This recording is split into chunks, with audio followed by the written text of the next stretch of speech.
Alliance ಆಗಿರೋದ್ರಿಂದ ಮೇಲ್ಗಡೆಯವ್ರು ಮಾಡೋ ತೀರ್ಮಾನನ ನಾನು ವಿರೋಧಿಸಲ್ಲ. ಹೊರಗಡೆಯವ್ರು ಬರಬಾರದು ಅನ್ನೋದು ನನ್ನ ಸ್ವಂತ ಅಭಿಪ್ರಾಯ. ಅದು ಸೋಮಣ್ಣವ್ರಿಗೆ ಅನಿಸುತ್ತೆ, ಇನ್ನೊಬ್ರಿಗೂ ಅನಿಸುತ್ತೆ. ನನಗೆ ಈಗ 70 ವರ್ಷ, ಇನ್ನೇನು ಭಾಳ ವರ್ಷ ರಾಜಕೀಯದಾಗಿರಲ್ಲ. ಇಷ್ಟು ದಿವಸ ತನಕ ಬಂದಿರೋ ದಾರಿ ಬಿಟ್ಟು ಇನ್ನೊಂದು ದಾರಿಗೆ ಯಾಕಪ್ಪ ಹೋಗ್ಬೇಕು? ಬಿಡಿ, ನಾವು ಗೆದ್ದಿದೀವಲ್ಲ 4 ಸಲ, ಅದ್ರ ಮಧ್ಯೆ ನಾವು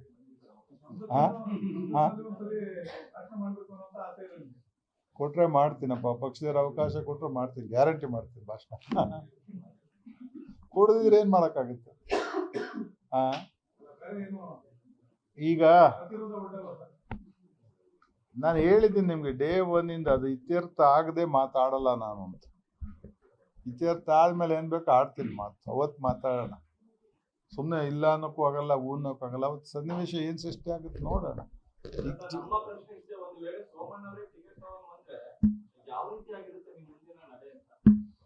ಅದಾದ ಮೇಲೆ ಮಾತಾಡೋಣ. ಸಿನಿಮಾ ರಿಲೀಸ್ ಆಗದಲ್ಲೇ ಹೀರೋ ಸತ್ತೋಗ್ತಾನ, ವಿಲನ್ ಸತ್ತೋಗ್ತಾನ.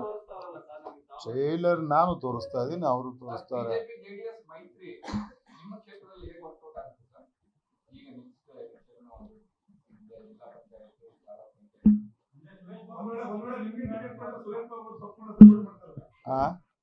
ಸುರೇಶ್ ಬಾಬು ಮಾಡ್ತಾರೆ.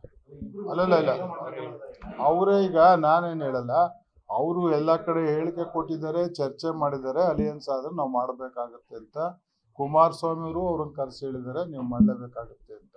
ಅವ್ರ ಬಗ್ಗೆ ನಾನು ಅನುಮಾನ ಇಟ್ಕೊಂಡಿಲ್ಲ. ಬಟ್ ಮತದಾರರು ಎಷ್ಟು ಪಟ್ಟಿಗೆ ಹಾಕ್ತಾರೆ? 100ಕ್ಕೆ 100 ಅಲಿಯನ್ಸ್ ಅಲ್ಲಿ ನಾವು ಹಾಕಕ್ಕಾಗಲ್ಲ, ಅವ್ರು ಹಾಕಕ್ಕಾಗಲ್ಲ. ಅದಕ್ಕೆ ಅವ್ರನ್ನ ನಾನು ದೂರಕ್ಕೂ ಆಗಲ್ಲ. ನಾಳೆ ಇವತ್ತು ಹೇಳೋಗ್ತಿದ್ದೀನಿ, ಅವ್ರು ಮಾಡಲ್ಲ ಅನ್ನೋ ಭಾವನೆ ನನಗಿಲ್ಲ. ಮಾಡ್ತಾರೆ, ಅವ್ರು ಗ್ಯಾರಂಟಿ ಮಾಡ್ತಾರೆ, ಅದೇನಿಲ್ಲ. ಮತ್ತು ನಾವೊಂದ್ಸಲ ಅವ್ರ ಅಪ್ಪನೂ ನಾನು ಒಂದಾಗಿ ನಾಗರಾಜ ನಿಂತಾಗ ಎಲೆಕ್ಷನ್ನು ಮಾಡಿದ್ವಿ. ಏನು ಫಸ್ಟ್ ಅಲ್ಲ ಇದು ಮಾಡಿದ್ವಿ. ಬಟ್ ಏನಾಯ್ತು ಅಂದ್ರೆ ಮತದಾರೆಲ್ಲ ಮಲ್ಲಿಕಾರ್ಜುನ ಓಟ್ ಹಾಕ್ಬಿಟ್ಟವ್ರೆ. ನಾವಿಬ್ರು ಒಂದಾಗಿದ್ವಿ. ನನ್ನ ಸೋಲಿಗೆ ಅವ್ರ ಕಾರಣ, ಇನ್ನೊಬ್ರು ಕಾರಣ ಅಂತ ಭಾವಿಸಲ್ಲ. ನಾನೇ ಕಾರಣ. ಎಲ್ಲೋ ನನ್ನ ತಪ್ಪಿಂದ ನಾನು ಸೋತಿದ್ದೀನಿ. ಅವ್ರು ಗೆಲ್ಲಕ್ಕೆ ಅವ್ರು ರಾಜಕೀಯ ಮಾಡಿರ್ತಾರೆ, ಅದಕ್ಕೆ ಅವ್ರ ಕಾರಣ ಅಂದ್ರೆ ಇದ್ರ ನಿಂತ್ಕೊಂಡು ಹೋರಾಡ್ಬೇಕಾದ್ರೆ ನನ್ನ ಸೋಲ್ಗೆ ಅವ್ರ ಕಾರಣ ಅನ್ನೋಕ್ಕಾಗುತ್ತೆ? ನಮ್ಮನ್ನು ನೋಡ್ಕೋಬೇಕಲ್ಲಪ್ಪ, ಏನು ತಪ್ಪಾಗಿದೆ ಅಂತ ನೋಡ್ಕೊಂಡು ತಿದ್ಕೊಂಡು ನೆಕ್ಸ್ಟ್ ಹೆಜ್ಜೆ ಇಡಬೇಕಲ್ಲ ನಾವು.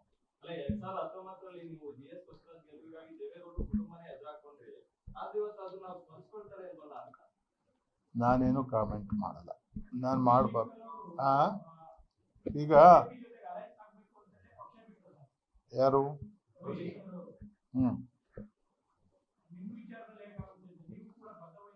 ಇಲ್ಲ, ನಾನು ಗೌರಿಶಂಕರ್ಗೆ, ನಾನು ವೀರಭದ್ರಪ್ಪನವ್ರಿಗೆ, ನಾನು ಕೃಷ್ಣಪ್ಪಗೆ ವೈರಿ ಅಂತ ಎಂದು ತಿಳ್ಕೊಂಡಿಲ್ಲ. ನಾನು ಯಾವತ್ತೂ ನಾನು ತಿಳ್ಕೊಂಡಿಲ್ಲ.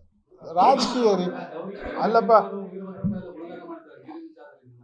ಅವ್ರ ಪಕ್ಷಕ್ಕೆ ಅವ್ರು ದುಡ್ದಿರೋದನ್ನ ನಾವು ದ್ವೇಷ ಅಂತ ಯಾಕೆ ತಿಳ್ಕೋಬೇಕು? ಪಾಲಿಟಿಕ್ಸ್ ಅಲ್ಲಿ ನಾವು ಲಾಯರ್ಗಳಿದ್ದಂಗ್ರಿ. ಕೇಸ್ ವಾದ ಮಾಡ್ತೀವಿ, ಆಚೆ ಕಡೆ ಬಂದು ಆ ಕೇಸ್ಗೋಸ್ಕರ ಉಯ್ದಾಡ್ತಾರೆ ಲಾಯರ್ಗಳು. ಅವ್ರದ್ದು ಅವ್ರು ಮಾಡೋರೆ, ನಮ್ಮದು ನಾವು ಮಾಡಿದೀವಿ. ಅನಿವಾರ್ಯ ವಾದ ಮಾಡ್ಬೇಕಾದ್ರೆ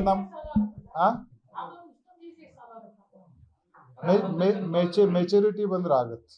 ಮೆಚುರಿಟಿ ಬರ್ಬೇಕು ಪಾಲಿಟಿಕ್ಸ್ ಅಲ್ಲಿ. ಮೆಚುರಿಟಿ ಬರದಿದ್ರಾಗಲ್ಲ, ಅದು ಹುಡುಗಾಟ ಆಗುತ್ತೆ.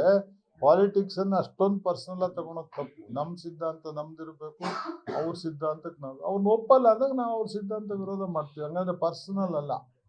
ಯಾಕೆ ಪರ್ಸನಲ್ ಆಗಿ ತಗೋಬೇಕು ರಾಜಕಾರಣನ? ನಂಗೆ ಗೊತ್ತಿಲ್ಲಪ್ಪ. ನಮ್ದು ನೀವು ಹೇಳಿರಿ ಎಮರ್ಜೆನ್ಸಿಯಿಂದ ವಿರುದ್ಧವಾಗಿ. Yes, that is our conviction. JP ಮೂಮೆಂಟಲ್ಲಿ ಬಂದವ್ರು ನಾವು. ಅವತ್ತಿಂದ ಎಲ್ಲ ನಮಗೆ ಜೀರ್ಣ ಆಗ್ತಾ ಇಲ್ಲ. ಅನಿವಾರ್ಯತೆಗಳು ಬಂದಾಗ ಏನು ಮಾಡಬೇಕು ಗೊತ್ತಿಲ್ಲ. ಯಾಕೆಂದ್ರೆ ಎಲ್ಲ ಪಲ್ಲೂಟ ಆಗ್ಬಿಟ್ಟಿದೆ. ಅವತ್ತು ಇಂದಿರಾ ಗಾಂಧಿ ಅವರು 69 ಕಾಂಗ್ರೆಸ್ ಡಿವೈಡ್ ಆದಾಗ ಇಂದಿರಾ ಗಾಂಧಿ ಅವ್ರ ಜೊತೆಗಿದ್ದವರೆಲ್ಲ ಕಾಂಗ್ರೆಸ್ನರಲ್ಲ, ಕಮ್ಯುನಿಸ್ಟ್ರು ಬಂದರು, ಸೋಷಿಯಲಿಸ್ಟ್ರು ಬಂದರು, ಎಲ್ಲ ಬಂದು ಇಂದಿರಾ ಗಾಂಧಿ ಶಕ್ತಿ ಕೊಟ್ಟರು. ಒರಿಜಿನಲ್ ಕಾಂಗ್ರೆಸ್ನವರು ಮನೆಗೆ ಬಂದರು, ನಜಲಿಂಗಪ್ಪನವರು, Kamaraj, Neelam Sanjeev Reddy. Polarisation started since 1969. 69ಇಂದ ಈವರೆಗೆ ಎಲ್ಲೂ ಆ ಥರ ಸೈದ್ಧಾಂತಿಕವಾದ ಹೋರಾಟ ಆಗ್ತಿಲ್ಲ. ನಾವು ಸಮನ್ವಯ ಮಾಡಿ ಅಂತಿದ್ವಿ. BJP ಯಾರು ಬಿಟ್ಟವರು ಕರೀರಪ್ಪ ಅಂತಿದ್ದೀವಿ. ಮಾನಸಿಕವಾಗಿ ನೀವು ಹೆಂಗ್ರಿ ಸಹಿಸ್ಕೊತೀರ? ಏನ್ ಮಾಡೋಣ? ಪಕ್ಷದ ದೃಷ್ಟಿ ಸಹಿಸ್ಕೋಬೇಕಪ್ಪ. ಈಗ ದಿಲೀಪ್ ಕುಮಾರ್ಗೆ ಆಗದನ್ನ ನಾವು ಹೋಗಿ ಕರಿಬೇಕಪ್ಪ. ಈ ಚುನಾವಣೆಗೆ ಓಟ್ ಬೇಕಲ್ಲ ನಮಗೆ. ಅನುಕ್ಷಣದ ಸುದ್ದಿಗಳಿಗಾಗಿ ವಿಸ್ತಾರ ನ್ಯೂಸ್ ಯೂಟ್ಯೂಬ್ ಚಾನೆಲ್ ಸಬ್ಸ್ಕ್ರೈಬ್ ಮಾಡಿ. ಹೊಸ ಸುದ್ದಿಗಳ ನೋಟಿಫಿಕೇಶನ್ಗಾಗಿ ಬೆಲ್ ಐಕಾನ್ ಕ್ಲಿಕ್ ಮಾಡಿ. ಲೇಟೆಸ್ಟ್ ಅಪ್ಡೇಟ್ಸ್ಗಾಗಿ www.vistaranews.com ವೆಬ್ಸೈಟ್ಗೆ ವಿಸಿಟ್ ಮಾಡಿ. ಅಂಗೈಯಲ್ಲೇ ಜಗತ್ತಿನ ಸುದ್ದಿ ತಿಳಿಯಲು ವಿಸ್ತಾರ ನ್ಯೂಸ್ ಕನ್ನಡ ಆಪ್ ಡೌನ್ಲೋಡ್ ಮಾಡಿ.